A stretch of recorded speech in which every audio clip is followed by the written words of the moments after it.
Hi everybody. I want to confirm. Can you see me?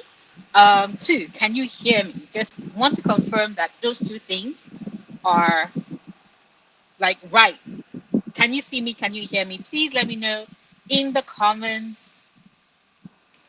Uh, Good morning there. Hope you have a wonderful day. Currently at work, so I can't join. Sorry about that. Oh no need to apologize. I'm just very happy that you're able to join. Thank you. Or like you just came in to say hi. That means the world to me. I hope work is going well, right? I hope work is going well. I hope it's not stressful. It's not stressing you as much. I actually joined a couple of minutes earlier than planned.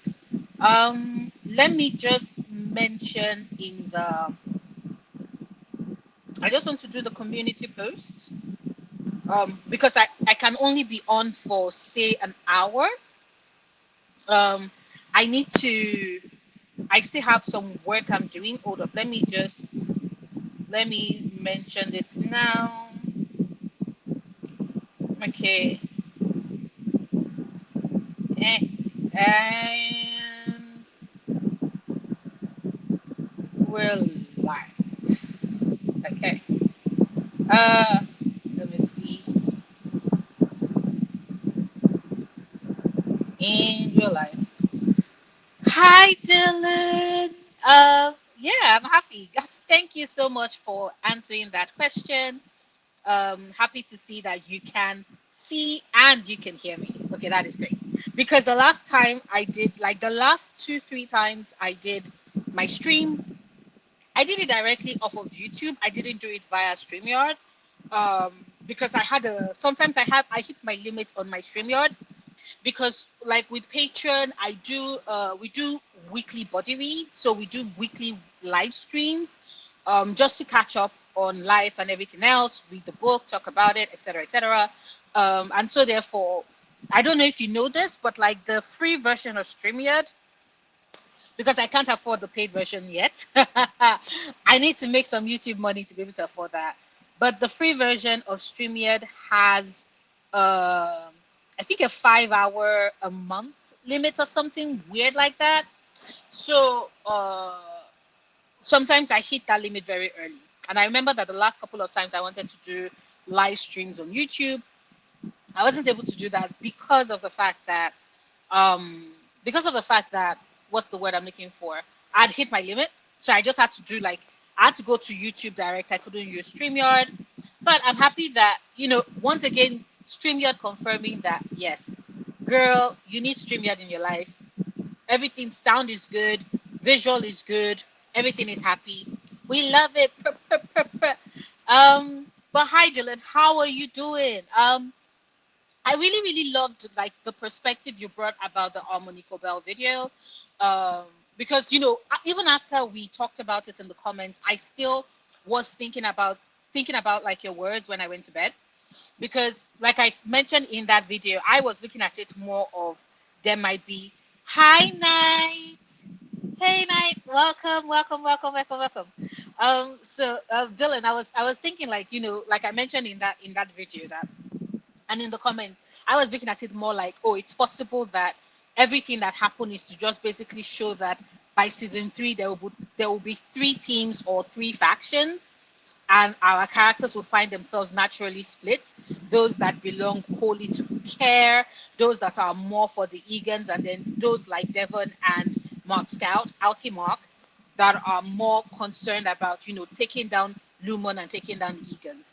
But you talking about what it would mean when your faith is destabilized in a way that you then find yourself having to rediscover who you are outside of your faith, right? When the very foundation of what you believe is threatened in that way, how do you move forward? Who do you become? How do you figure out who you are outside of your faith?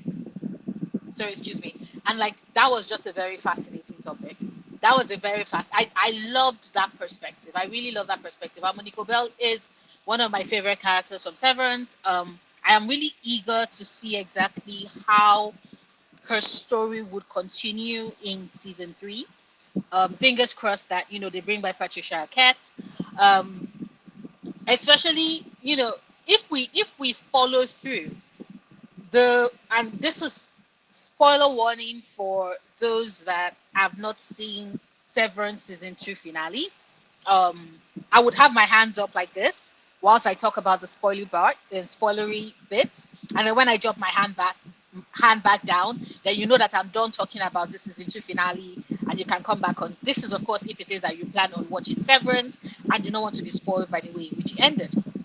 Now, the reason why I am over here considering exactly what Harmonico Bell's deal would be moving forward into season 3 is because of the fact that, based off of how it is that we finished season 2 finale, we know that Ini Mark is still stuck on the 7th floor. Yes, Gemma has escaped. At least we think so. The fact that she's over there banging on the door trying to get Mark back, and I'm over here like, girl, Ini Mark does not know you. Ini Mark knows Mrs. Casey, and as far as Ini Mark is concerned, he's done his service to you. He's going to go have his 2 minutes, 20 seconds of fame with Kellyanne before whatever is going to happen is going to happen, because neither of them are very smart. I'm just over here like, neither of you are very smart. You're about to be trapped with a set milkshake that is about to lose his shit. They've killed somebody. Anyway, Drummond is dead. All these things is happening, and Ini Mark has decided that he wants his two, he wants his two, um, he wants his 2 minutes time with Eliar. I'm like, I'm not going to knock you, knock yourself out. But what I'm looking at with regards to season 3 is that if Gemma does effectively return to Devon, it then becomes Mark that is trapped within the 7th floor. So are they going to have Mark become Gemma's replacement? But it doesn't make any sense because they are almost done completely. Like Cold Harbor is done. So they have finished their use of Gemma. Are they going to be? Is season 3 about them staging a rescue of Mark? Is season 3 about the downfall of the Egans, and then the rise of another, right? The rise of another group of people that are more aligned to care, that would then absorb the people that are disillusioned, that are cared, because there are people that follow the Egans because of Severance position, very cutting edge. I don't want to think about like childbirth and having birth, like being physically present to birth my own child, and so therefore I would rather sever a part of me that is going to, all she's going to know is labor pangs and labor pain, and I would just be like, oh yeah, you know what, I had a baby, I have no recollection of it, everything is Gucci. There are people like that, but then there are people that are devout to care, right? Like Ini Irving is definitely devout to care. Harmony Cobell is. So I'm certain that there'll be other characters like that. And then, of course, you have people like Regabi who would definitely be team. Let's bring everything crashing down. So she's definitely on, Mark and Devon's side. And like now it should be Gemma and Devon because Mark is trapped. But just seeing how all of that plays out is making me very excited for season 3. So I'm done with the spoilery part. I'm dropping my hands down. Um, Knight said that is an interesting perspective. I haven't seen Severance, but it sounds like a thought-provoking series. It is such a good series, Knight. You need to. Severance is so good. It's an Apple Plus show. Um, Not very expensive with regard to the budget, but it is definitely thought-provoking. There's a lot to think about, like workplace, work-life balance, the fallacy of it. Is it possible for it to happen? The things that people are willing to sacrifice when it is that we segment our lives. If we segment our lives too rigidly, what are the things that we end up losing in the process of that? Like there's so many layers. There's so many layers. Like Severance is so good. If you get the chance, I definitely, definitely recommend checking it out. Um, Thank you. I'm doing well. But yes, I see the faction idea, and honestly, I see it working as well. As long as we get more Patricia Arquette. As long as we get more Patricia Arquette. Say, I am team. Patricia deserves the world. Patricia should always be on my fucking screen. All the shows that have the chance to put Patricia Arquette on it, they need to get on that because she is the goat. She like, oh, did you see the conversation she had? Like basically how she was helping to tutor the girl that played Justice Wong in the show. Like she's just phenomenal. Hi, Miss Wilson. Uh, I could always acquire the series through different means. Please do. Please do. Remember, I am a fan of the fact that the ICs is always calling. The ICs are always calling. Luffy would approve. Just saying, Luffy would approve. Um, Severance is on my list for future watch. With Netflix constant cancellation of potential shows, I've grown way more picky in terms of giving new shows a shot. Like, valid. Very, very valid point. Netflix, every single time there's a new show, like there's the new Devil May Cry anime on Netflix, and I'm holding back on watching it because a part of me, like, I'm going to watch it because I do have a Netflix subscription, and who knows, maybe when I watch it, I would have idea for like, content and stuff and videos and talk about it. Not maybe, I most likely would, because I watch shows now and I'm like, oh yeah, I could talk about this and I could talk about that. But the new anime, the Devil May Cry anime on Netflix, I still haven't seen it yet. I still haven't watched it yet because I'm just terrified. Because I'm like, imagine if I get invested. Imagine if I get invested and then boom, they cancel. Although to be fair, they seem to be pretty consistent with like animated shows and animated series, right? So Castlevania, which I still have not watched yet.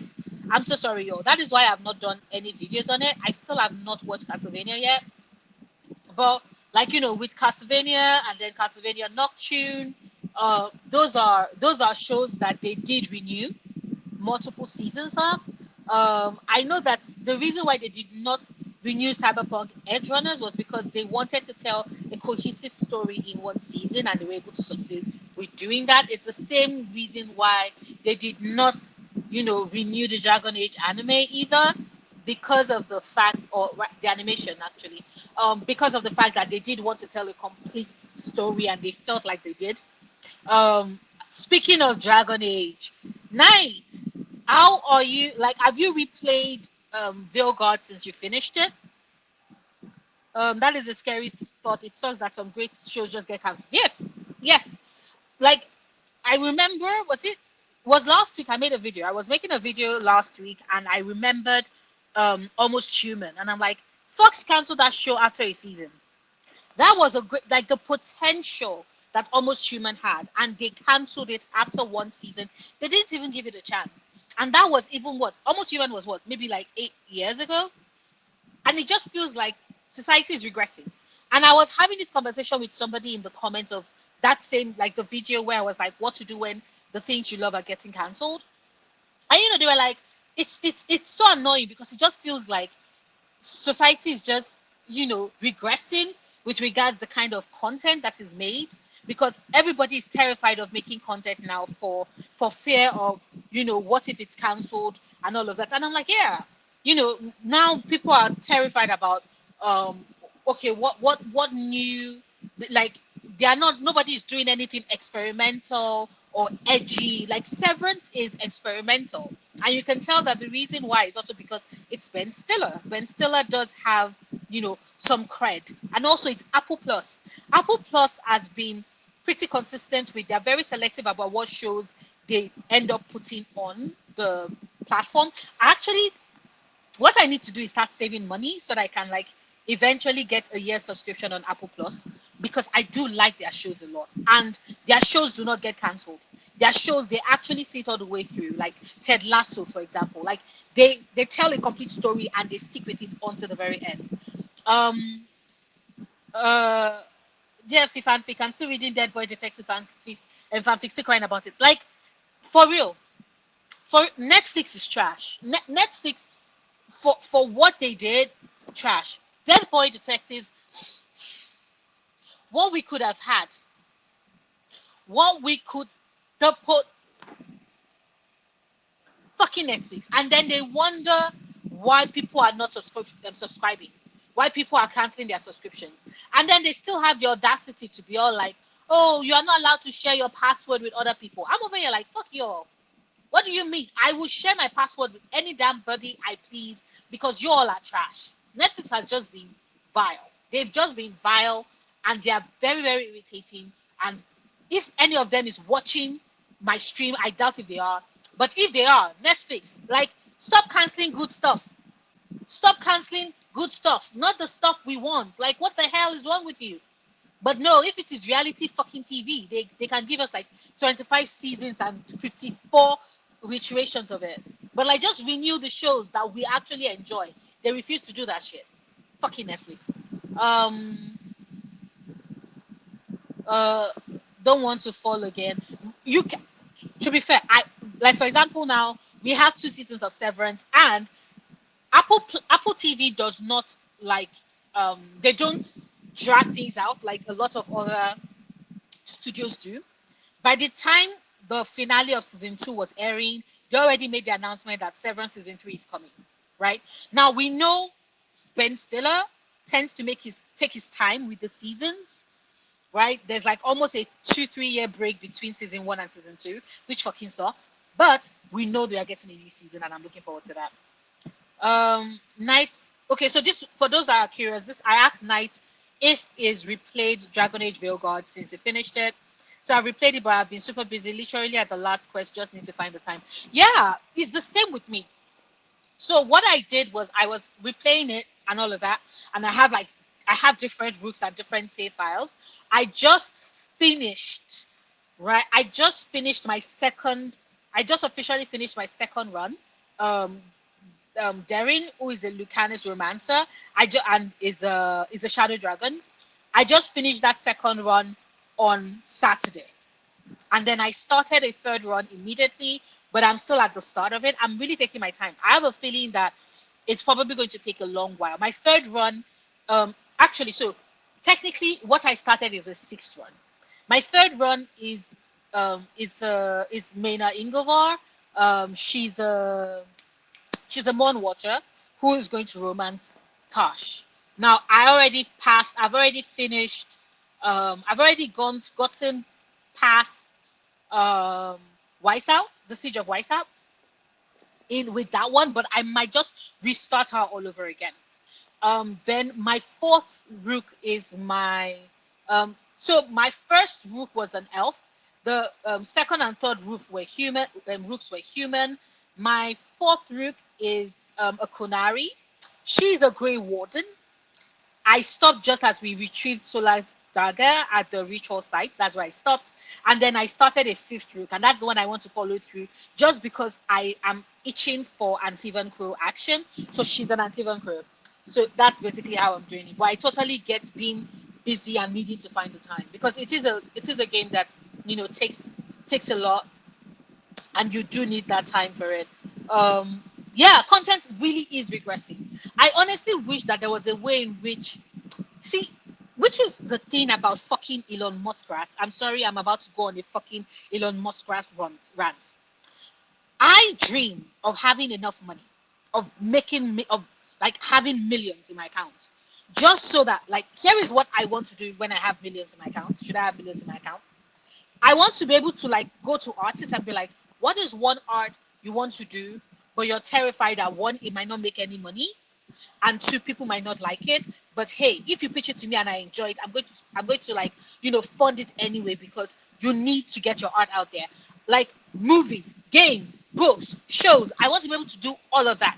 That is what fucking billionaires are meant to exist for. Of course, we already know that there are no ethical billionaires, because for you to be able to make that amount of money you need to have absolutely exploited like the workforce. But let's say you're a billionaire from, I don't know, your own actual work, like say LeBron James. I don't know. I think LeBron still has businesses, so there's a possibility that he's still exploiting workers. But I think that most of his wealth is gotten from him as a pro basketballer. But like, imagine something like that, right? Or imagine someone like Shaq, who a lot of his investments are in like stocks and bonds. Basically, what I want is somebody with a ton of money. Well, you know what? Not somebody. Let it be me. I want to have a ton of money so that I can invest in the arts, so I can give back. So I can be like, you want this investment for this? Here you go. Oh, you want to try that out? Here you go. Oh, you think this would be really cool to do? Here you go. That is what money exists for people to make art that we connect with, that is experimental, that is risque, that is dangerous, that is satisfying, that is beautiful, that is amazing, that is not fucking AI slop. I'm sorry, I'm going on a rant because I get very irritated again. Sorry.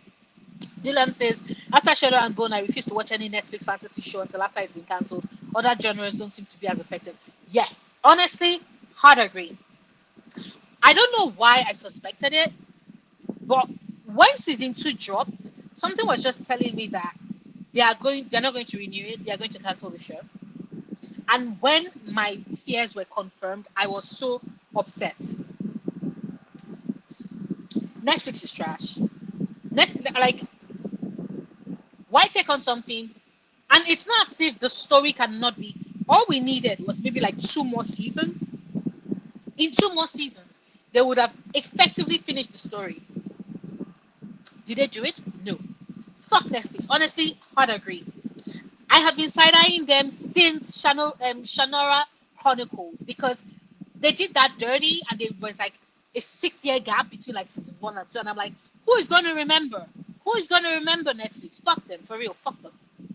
Um, I'm old enough to remember that old now super popular shows used to take 2 to 3 seasons to find a large audience. One season calculation is beyond exactly because like shows generate buzz by word of mouth. The amount of people that found Dead Boy Detectives after it was cancelled, when people were talking about it, the amount of people that found um the amount of people that found what's the name of even First Kill, even the vampire show First Kill on Netflix after, like, every single time, even the Acolyte, the amount of people that found the Acolyte after it was cancelled. Older shows like from back in like early 2000s, early to mid 2000s, even late 2000s, right? All these shows were shows that took their time to really find their groups, to really find their audience. And when you find your audience that is loyal all the way through, it's consistent. This belief that they all think that they can be fucking supernatural, forgetting that it took Supernatural a while to become a cult classic, and also Supernatural gave us fucking 13, 15 seasons. But no, they want money on their investment. This is what happens when fucking stockbrokers get into everything. Because then they don't see the content and art as, oh yeah, people would find it eventually and love it, and you get your return back in like 3, 4, 5 years. By the time we have like 2 seasons, they want instant gratification, instant money. That is what happens. That is what happens. Ugh, I'm so pissed. So one thing Gav is amazing at is how at the end of the game makes me want to play it again. Also, a Grey Warden Konari is a good choice, right? The reason why I wanted her to be a Grey Warden Konari was because of the Grey side quest we got um by the time we finally do meet the Lords of Fortune.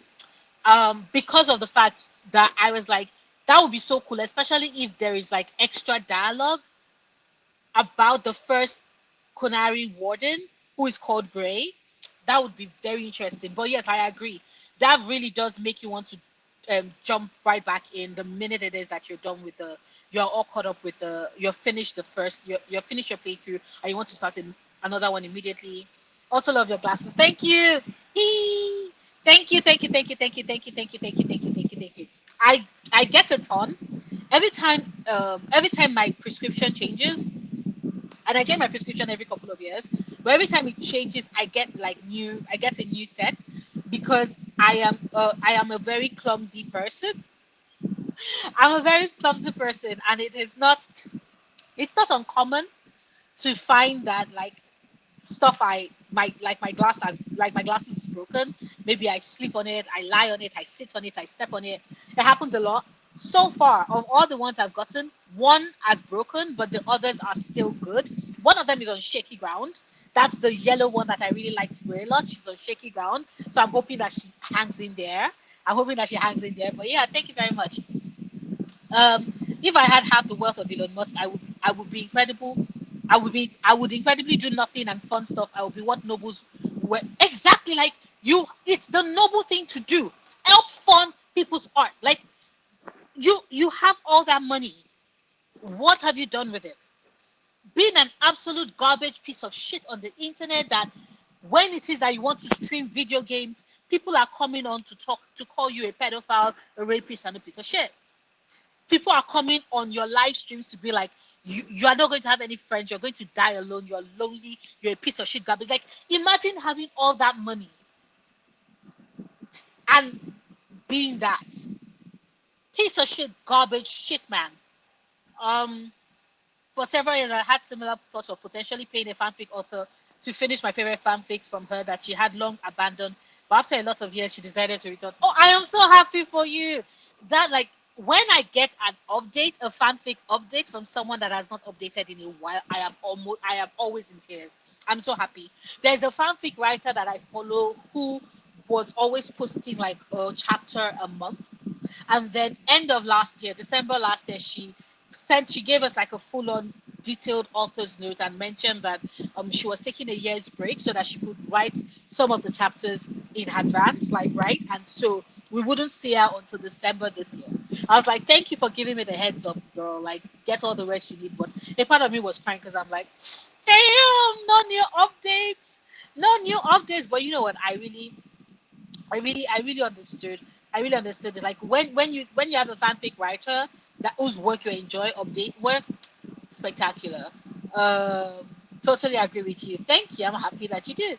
Um, I I crashed out on seeing Grace. Too cool. The whole this is roughly translated to in death sacrifice. Literally the coolest fucking thing in existence. It is like, see, it's just little nuggets that make me just think that there is so much layers to Vilgard that a lot of people missed out on because um the fucking ass anti woke mob were all like, this game is trash, blah blah blah. Because I'm on the Veilguard subreddit, and it is not uncommon, right? It's not uncommon to see somebody be like, because now it's free to play on PS Play and PS Plus Play. And it's not uncommon to see people be like, oh my God, I cannot believe I listened to the credit. I just got this game now and it is so cool. The story is great. The combat is blah, blah, blah. It's not like any other Dragon Age game, but like none of the other Dragon Age games are exactly like the ones before it. It still fits within the universe. I wish I'd known about this. And all I'm thinking is that we were telling you that a lot of this is just people farming rage and farming content and trying to shit on stuff that they believe is too woke. It's too woke just because society's already gotten to a point where people are trying to be like, I can be a dick as much as possible and blah blah blah. You all are sensitive snowflakes, and yet they are the ones crashing out over every single fucking thing. Like, for example, JK fucking Turfling deciding that asexuality is not a thing. On asexuality, I was just like, once again, that woman is still blocked. The only reason why I know that she has not yet died yet, that the Moid have not finally got into her brain, is because people were screenshotting her fucking ass tweets. And I read that tweet and I was just like, the fucking audacity of this woman. The fucking audacity of this woman. So, yeah, yeah, that like, fucking JK Turfling. Um, but yeah, okay, so here is the thing, because we've talked about Severance and we've talked about Veilguard, but not even. I'm still going to get to. I always wondered, Knight, what are your thoughts about the executors? Do you hope? Now, of course, I also belong to the camp of, I'm not sure if we're going to get another Dragon Age game, which is going to be heartbreaking if that is the case. But just in case we do get another Dragon Age game, do you hope that they bring in do you hope that they bring in the executor's storyline? That's the people that were like, we prodded, we manipulated, we whispered, blah blah blah. At the end of the game, if it is that you got all the fucking notes. What do you think about them and the role they potentially could play in an upcoming game? But outside of Dragon Age and Severance, I am still rewatching parts of Arcane that I really enjoy. I have a Sevica video that is dropping tonight. It's going to be tonight my time, but evening for you, the rest of you all, because um, I like I am 5 hours ahead of the EST, of the Eastern Standard Time. But I use that because a lot of my subscribers are on Eastern Standard Time, so that's why I always use that with regards. Okay, this is the time. But I'm like 5 hours ahead. It's going to drop tonight for me, but that would be later this evening for you all. And I'm really excited because Sevica is amazing. And the video I'm doing, I'm editing because I'm almost done with the edits. The video I'm editing for her the is basically about imposter syndrome and how she's the face for it, and how she basically lives the truth of the person who you might consider like the worst for a position, might like for like who you might consider the worst for a job might be the best, possibly best fit for it, at least with regards imposter syndrome. So I I wrote it, like I put it together and I filmed it, and I really liked how we came together, and I'm editing it, and I can't wait for you all to watch it because like I think it's really cool. Um so though God has so much going on, like literally, especially as the game goes on, it's so amazing. Sola's regrets is peak writing indeed. And just having it be that even with his regrets, and you as a character feeling for him and believing him, having him betray you twice by the end of the game, I was just like, because like my second playthrough, I got to that part and I was just like my first one, I was just crying. I was just bawling my eyes out at how everything was playing and panning out. But like my second playthrough, I was still crying, but I could take my time and I could really enjoy what was happening. And all I was just thinking is that, Solus, you lying motherfucker, again, again, you're going to betray us again, again. I was just like, girl, he betrayed the Inquisitor. Like, Rook, he hasn't known you for that long. He betrayed the Inquisitor, duh. So, I'll tell my husband that we are not really gay then. Tell him, like, because, like, fucking J.K. Rowling. Every single time she opens her mouth, or rather, like pulls up Twitter and like types with her big, annoying ass fingers, um, you know, you just know she's about to spew some absolute utter bullshit, where she's like, oh, okay, let me see what is trending at the moment. I need to get people talking about my words and talking about me, because that's the only way I feel important. You could tell that that is totally J.K. Rowling's fucking deal. Several years ago, I would have agreed with their side that it might just be too much, even more so when they keep using the same gay example for years. It was too much, but the constant criticism is old. Hold up. Now that I'm looking at it, who are we talking about? That with their side that it might be too much, even more so when they keep using the same gay example for years. Okay, now I'm curious because I think I've probably talked about this. Tiresome now, they're just milking it to exhaustion. Because I think I talked about whatever it is this is referring to, but I don't know what it is referring to right now. So would love to, if you could just provide clarity, that is much appreciated.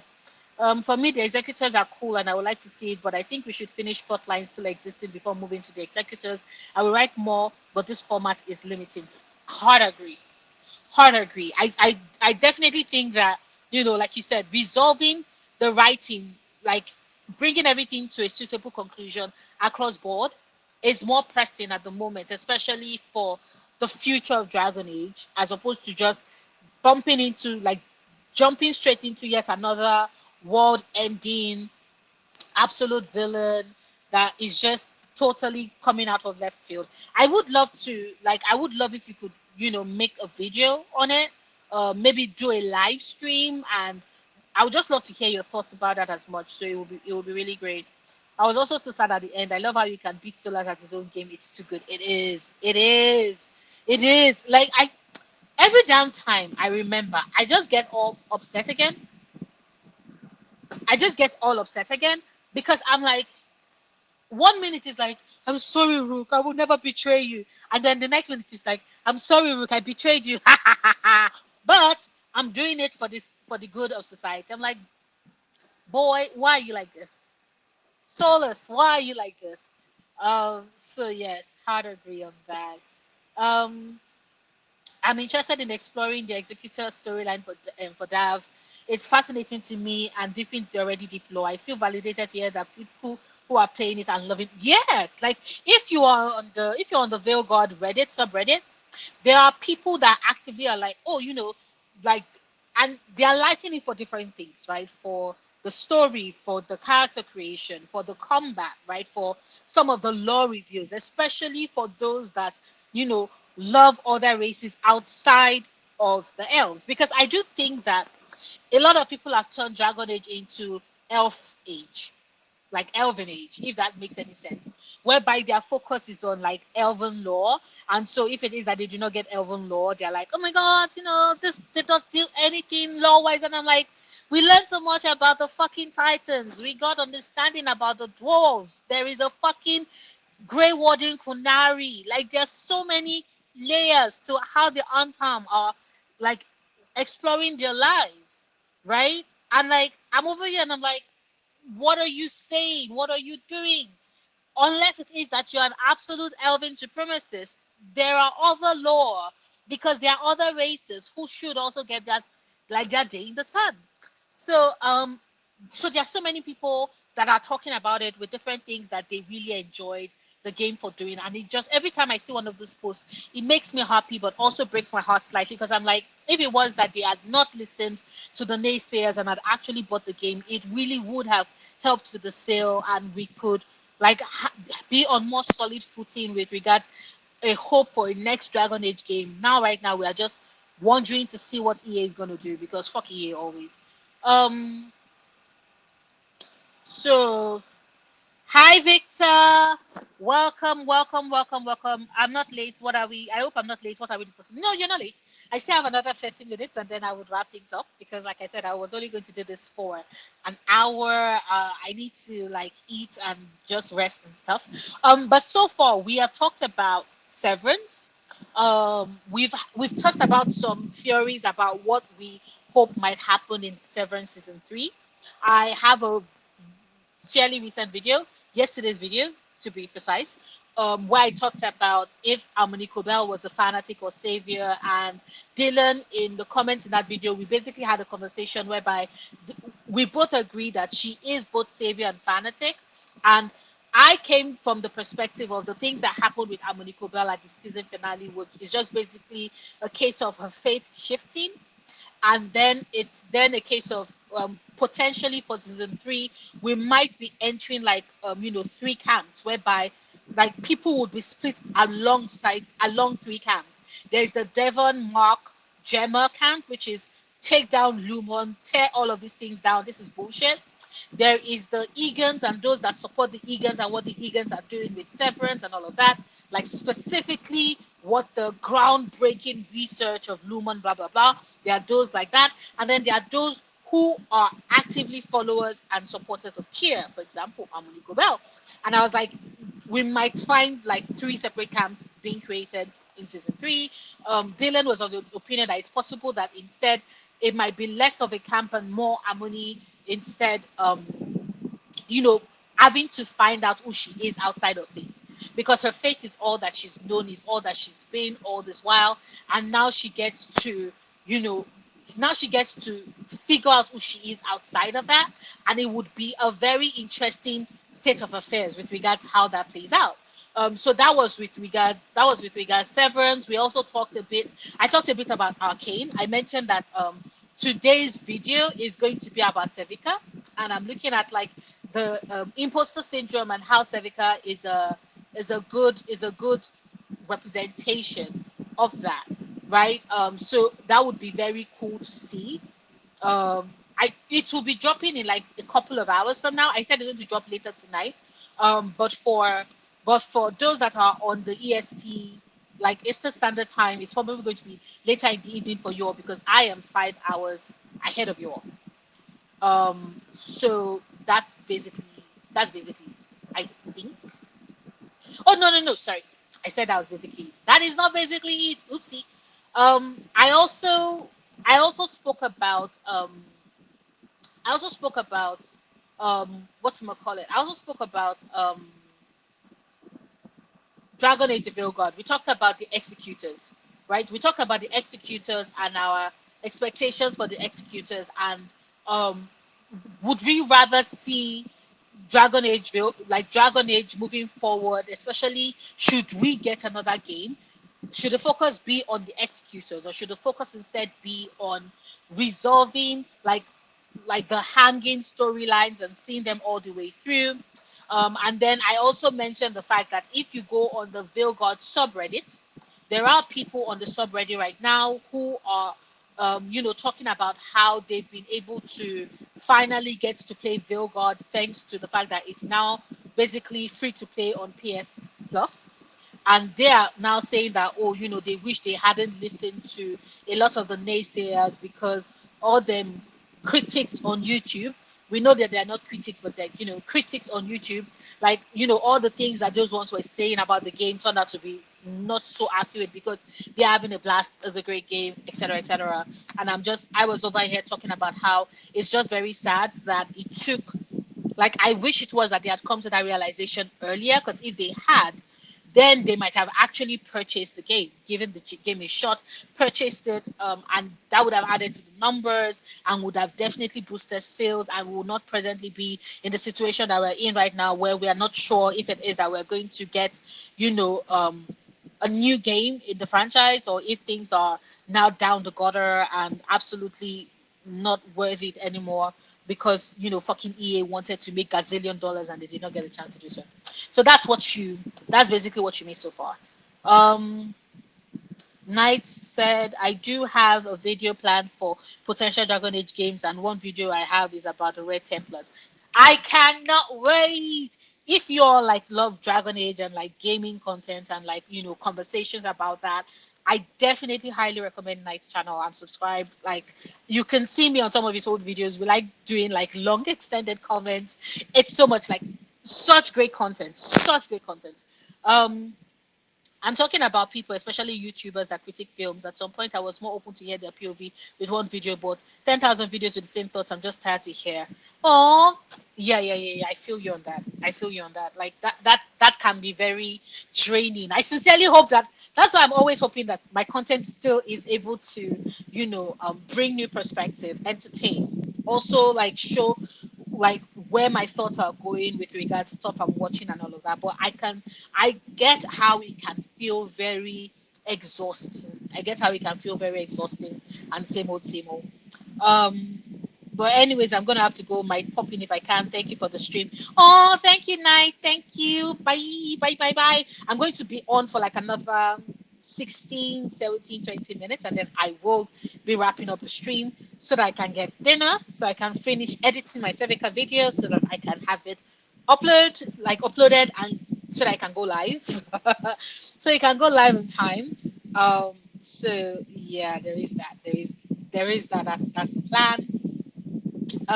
But yeah, thank you so much for joining me on the stream, Night. I appreciate it. Dylan says, I will say, when I got to the end with Solas, I felt the same way. I felt watching Gara fight Rock Lee. We won, but at what cost? It hurt, but I loved it. Oh, you just reminded me about the tuning exam arc. Oh, the Gara Rock Lee fight. Spectacular! Spectacular!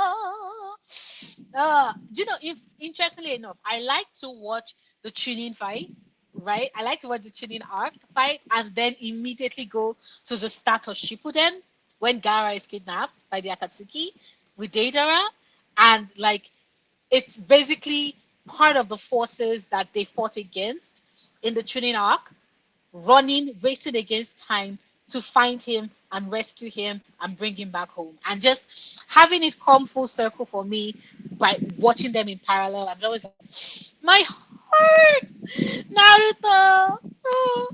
Um, Great, I will check it out. I don't know why you are not popping out on my notification, and the YouTube algorithm is weird lately. Yeah, it's very irritating. I have noticed, however, that it seems like what the algorithm is doing now, which doesn't make any sense, is that if, for example, you watch my channel for Bridgerton content, right? And then I stop posting Bridgerton content for like a brief period of time. which was what happened when I was ramping up for release of Veilguard, and I was making a ton of Veilguard videos. But like for example, if you're not interested in watching my Veilguard videos, then you will not be clicking on those videos because that is not the content you set out to watch, which is perfectly valid and fine. Now, instead of YouTube algorithm being like, this person does not like Veilguard videos from this creator, however, they like other videos from this creator. Now, the algorithm, ideally, and this is what happens when it is that it is not a random algorithm, but it is an algorithm that is the machine cannot like compute that this person does not like this type of content from this creator. Instead, what we're going to have to do is push this type of content from the creator to see if this person prefers this, and so the next time the creator uploads this type of content, we're going to push it to this viewer.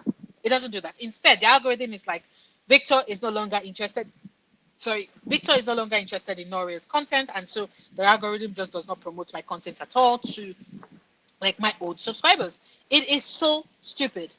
YouTube, like the algorithm, trash. Um, Enjoy. I hope you have a great dinner. Thank you, Night. That's if you're still on. Um, I always look forward to your videos. It's bringing me nostalgic feeling of waiting for your favorite show on TV when I was younger. Oh, that is such a great compliment. Thank you so much. I appreciate it. Natasha. Hi, Natasha. Welcome to the stream. I was just watching one of the videos where you spoke on relationships not feeling earned in TV and movies. This has been so true for several shows, especially season 3 of Bridgerton.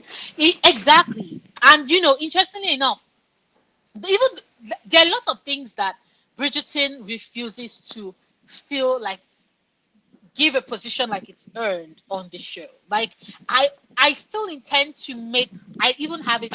Sorry, let me pull up my phone and pull up my notes.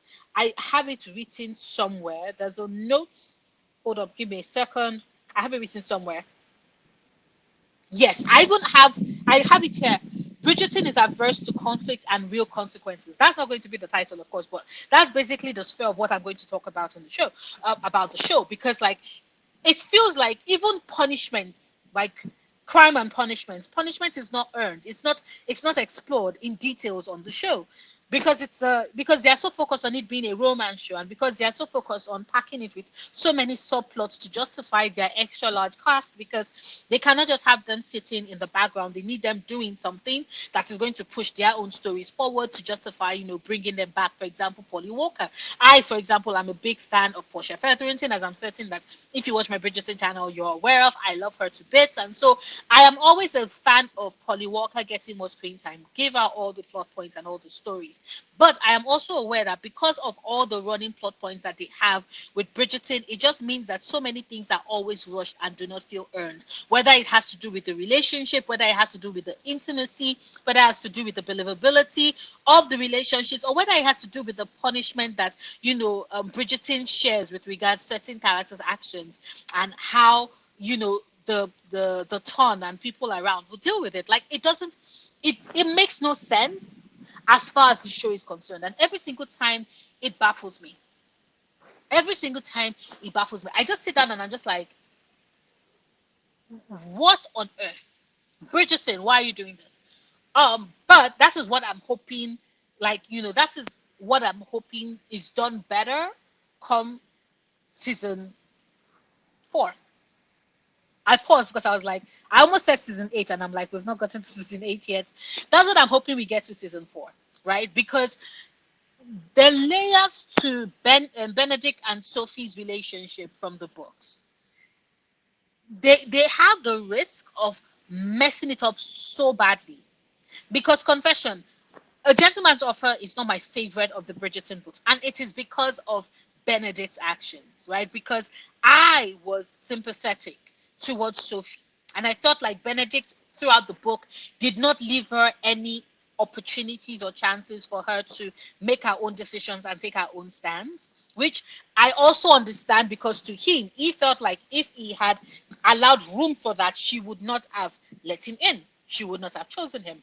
But at the same time, because of the way in which the power dynamics in their relationship worked, I was just reading it and I was so pissed. And there is a potential for things to go south pretty quickly if Bridgerton continues with its trend, with its present trend of rushing things, of cramming too many things into the season instead of like letting like this plot points breathe.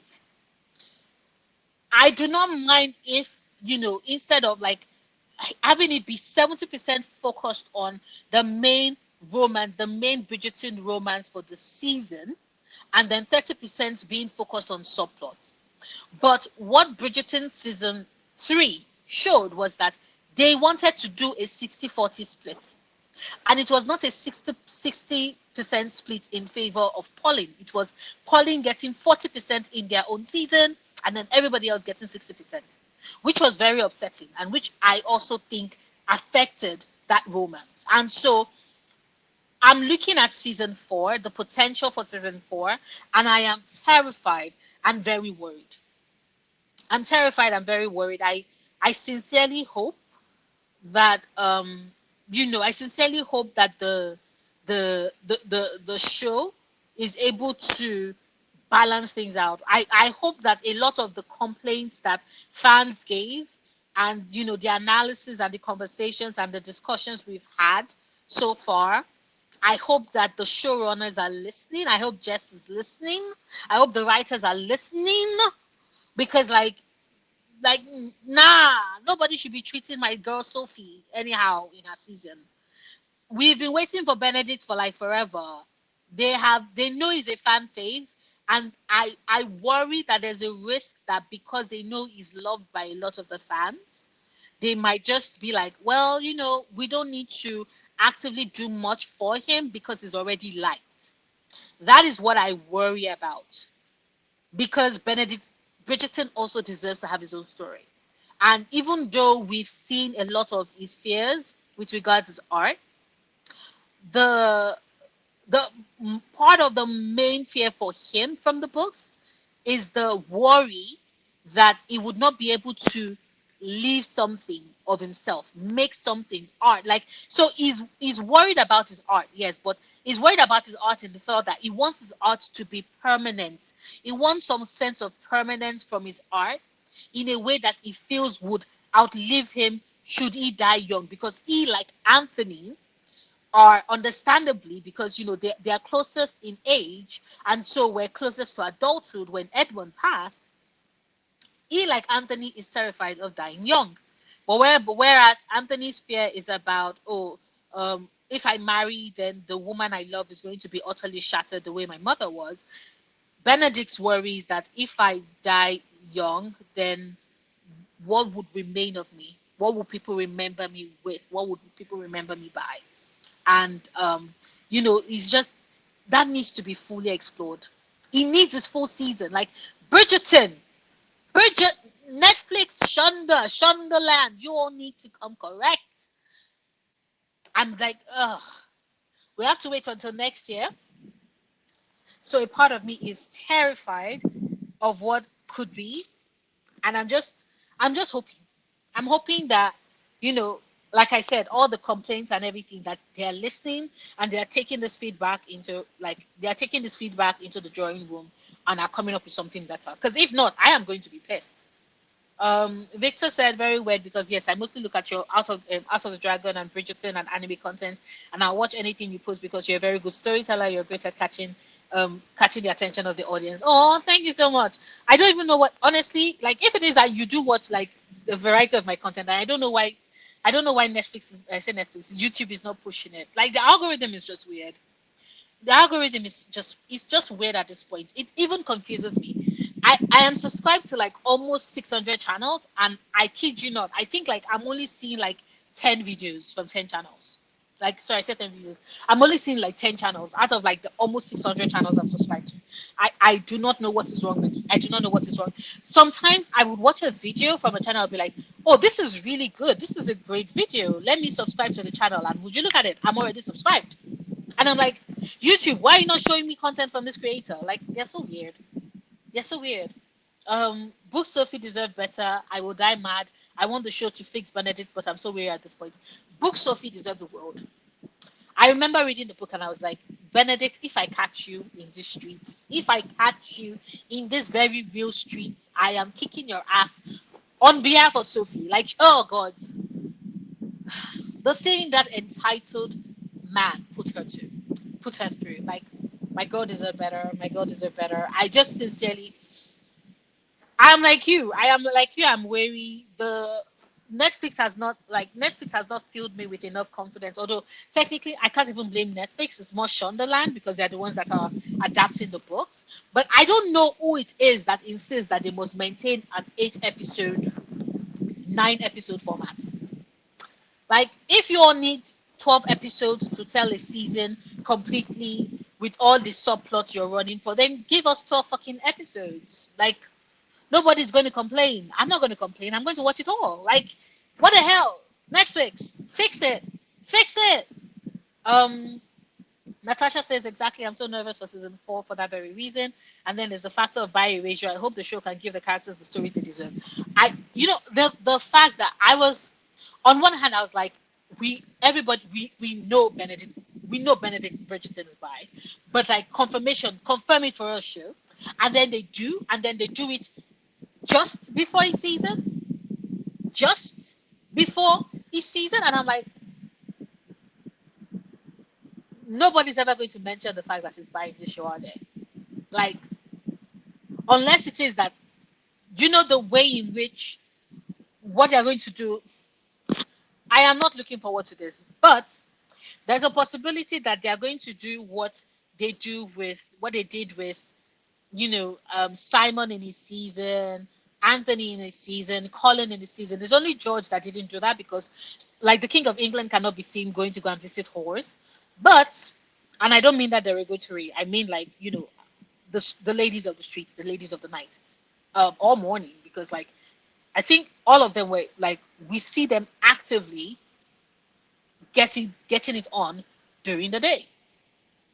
But of course, George, because he cannot hide. Everybody would know. But what they might do for Benedict in his season is have him be going to, like, whorehouses prior to meeting Sophie, or maybe after meeting, like after the ball, when he's all like obsessed with her, and then they're like, he's doing it to get his mind off, blah blah blah. Maybe what they're going to do is have it be a mixed gender bag of the people that we see him actively having sex with at the start of the show. I think that's what they might do.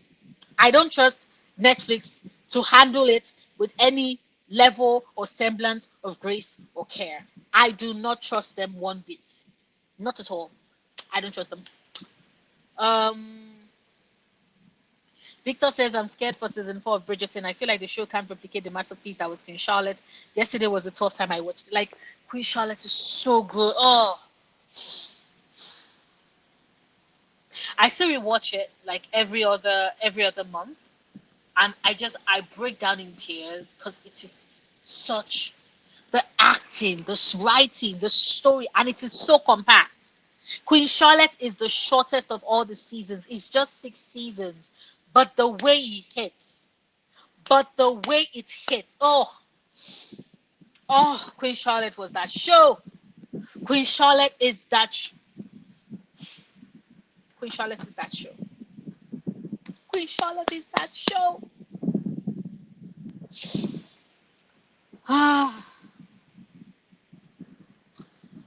yeah. I don't know if they can meet the masterpiece. If they do, I'm still, I'm still keeping hope. I know that it was all rumors, and there's a possibility that it's just fans being fans and being hopeful. But you see that bit of a rumor that was like, oh, they wanted to do a special season, kind of like with Queen Charlotte, but that it focuses on Violet and Edmund and Portia and Archibald, and just seeing them as youngsters and how their relationship and marriages came to be.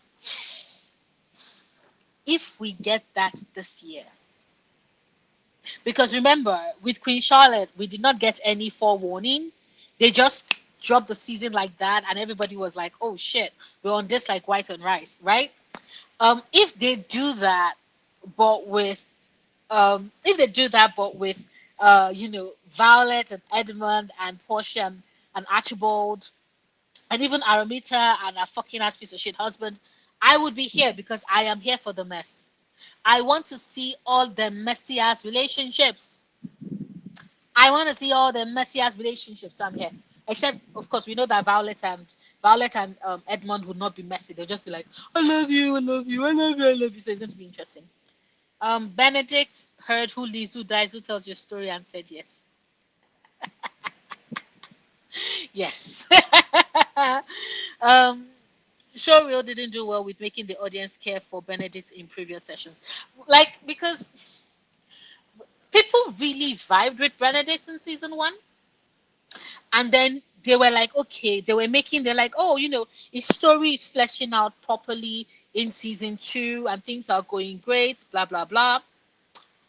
And then season three, and people were like, why does this feel like his story is just being repeated over and over and over again? Like there is nothing new with regards to story and what they're telling us. They're just basically regurgitating the same story beats and same story points that we already saw in season one, that we already saw in season two. So I think that Benedict suffered from a bit of overexposure as far as Bridgerton is concerned by the time we got to season three, which is sad because it's amazing. And if they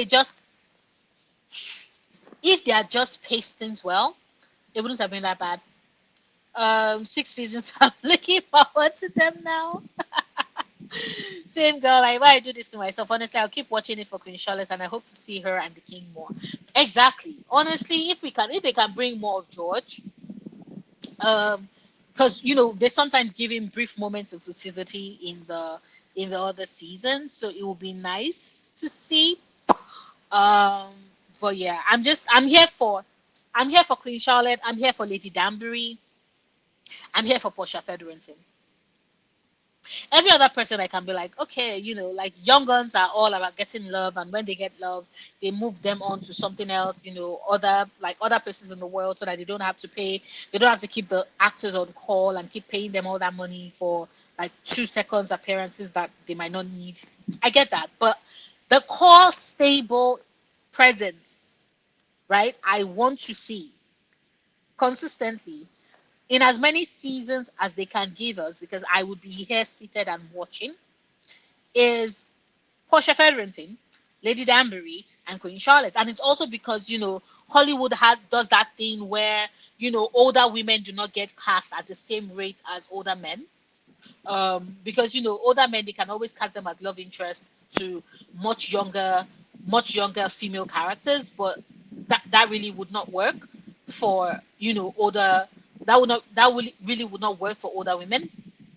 And so there's always the oh, we're going to sorry there's always the oh, we're going to limit you all to the kind of roles that we give you, and you're not going to be featured in all the roles, especially like the roles that you had when you were younger. We're not going to recast you in those roles. So the fact that, for example, we have a show like Bridgerton, the fact that we have a show like Bridgerton that has this older women in it always makes me very happy.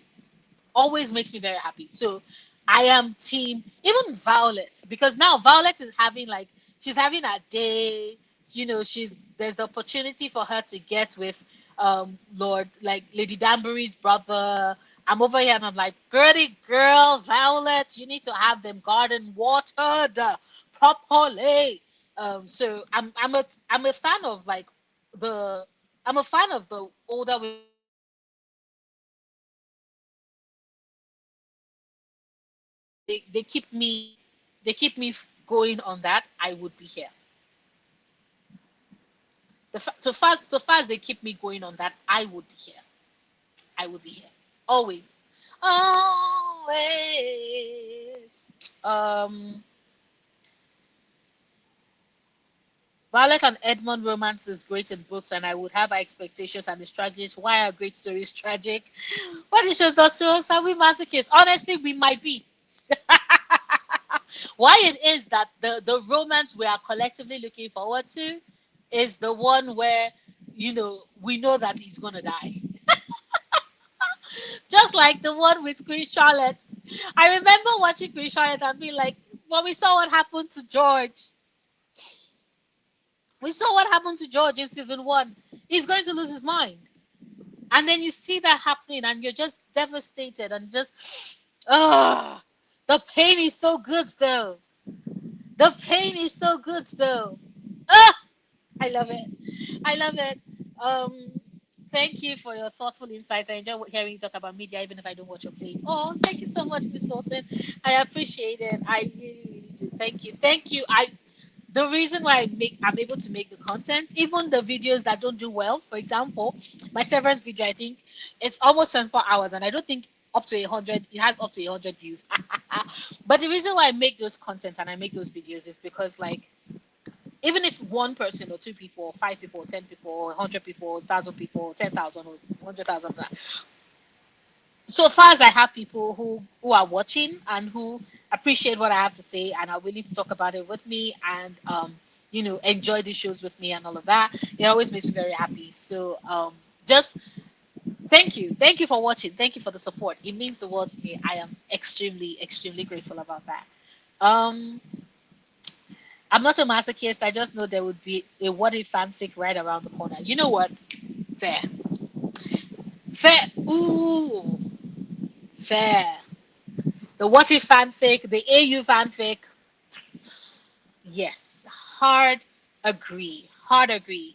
Dylan, I have to dip out. Lunch is almost over. Thank you for a great stream. Oh, my pleasure. Thank you so much. I think that like next time I'm going to do streams, this might be the time I pick for it because one, I am awake enough because it's still like late evening going into like nighttime for me, but also because you all are on like lunch break, so it's easier for me to just keep you company and vice versa. So I think this time is a great time. So I am definitely I am definitely going to be I'm definitely going to be using this time slot more often when I want to do my stream. So thank you all for joining me and all of that. I am, of course, prepping up to wrap up the stream. I would wrap things up in like another minute and a half. So let me just read the rest of the comments. Victor is asking GFC fanfic for recommendations. So, and the recommendations are for the what ifs, I'm guessing for Queen Charlotte specifically. So that would be great to. I don't mind as well because I would love to like take note of the fanfic recs. So please, if you can drop them in chat before I wrap things up for today's stream, that would be much appreciated. No need to explain yourself for what content you're doing. The last thing I need is you getting exhausted over just talking about one show. Oh, thank you so much. Thank you. You know, once I find something else like I want to talk about, if you notice, I took a long extended break from talking Bridgerton because I was like, at that point, I was like, I talked about a lot of things I wanted to say. But now I'm like, oh, I have some more things I want to say about Bridgerton. Um, I do know that I most likely would be dropping a Bridgerton video on Friday, and it is going to focus on the darling Cressida Cowper because I do want to talk about her. I think that even the writers did her a disservice. And the last time I talked about her was back when we just finished 3A and did not have any idea the clusterfuck that they were going to do with regards how they were going to treat her at the end of the season. So, you know, I need to make a video now that I've settled in my rage and I've like calmed down a bit about how things progressed for Cressida. So Friday's video would definitely be a Cressida video.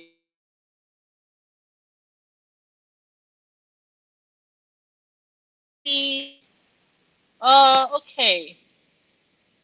Hmm.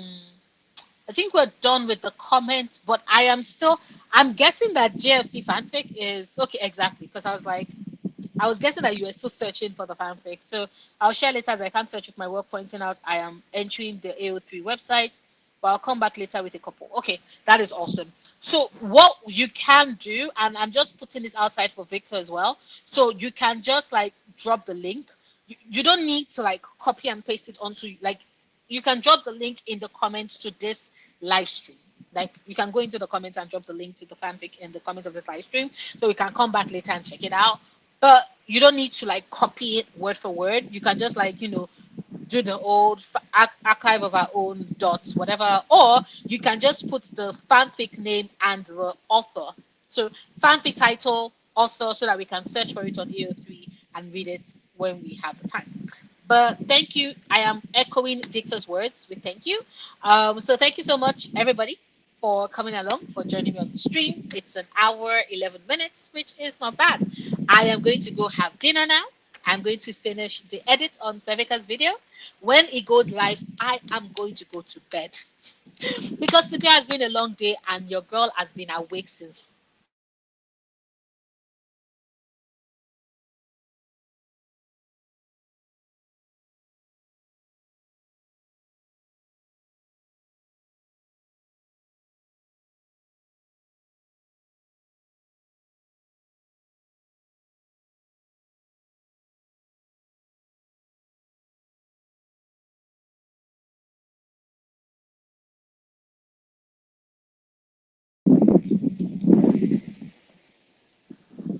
Okay, so people, Come Up came to say hi. We are ending the stream with my baby boy. Hey, baby. Do you want to look at the camera? Hmm? We are ending the stream with my baby boy. Hi, baby. Hmm? Hey, Come Up. Hmm? There you go. We're ending the stream with my baby boy. Thank you so much, Valerie, for joining us. Thank you for listening to my perspective. It means the world to me, and I appreciate it. Kompop and I are saying bye bye. Kompop, say bye bye. Say bye bye. As you all can see, he is very uninterested and unimpressed. He's like, I can see things on the ceiling. I can see things you cannot see with my little cat eyes. But yeah, just happy to end today's stream. Thank you so much. Thank you for coming. Thank you for joining. Thank you for talking. Thank you for chatting. Thank you for listening. Bye.